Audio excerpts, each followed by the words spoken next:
Hi, it's Steve.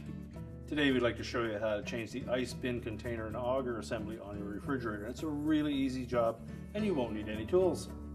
Let me show you how we do it. Start by opening the freezer door and we'll just pull the whole bin completely out of the refrigerator. It's also a good idea to turn the ice maker off. We can close the freezer up, keep it cold in. Now with the bin removed, if your model has this container on the front, we'll need to take that off of your old ice container. Simply detach it from the sides of your ice bin. Use caution, particularly if it's still frozen. Then we can discard the old ice bin.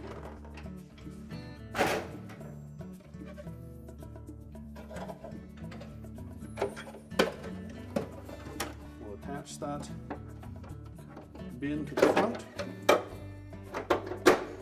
Snap it into place.